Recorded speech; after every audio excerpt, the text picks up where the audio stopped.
Зертханалық жұмысты бастамас бұрын қауіпсіздік техникасының негізгі ережелерімен таныс болуыңыз керек.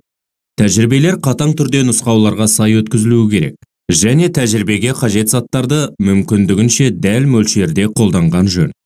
Әрбір химиялық реактив дұрыс қолданылмаған жағдайда қауіп төндіретінін есте сақтаңыз.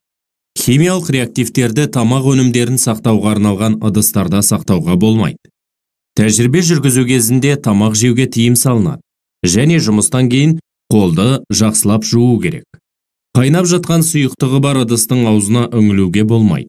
Әрекеттеспеген қалдық заттарды шұңғылшаға төкпестен бұрын, оларды алдымен бейтараптандырып, әбден сұйылтылу қажет.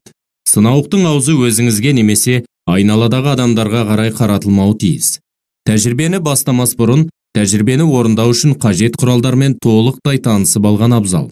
Әрбір ыдыс белгіленіп, қауіпсіз жерде орналастырылуы керек екендігін естен шығармау керек. Химиялық заттарды иіскеуде абайлық танытып, бөлінген газды өзіңізге қарай желпу керек.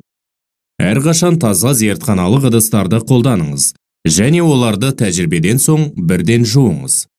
Сұйықтықтарды сорып алу үшін резеңке грушамен жабдықталған тамшуыр қолданылуы керек. Сондай-ақ ескерту белгілеріне назар аудару қажет.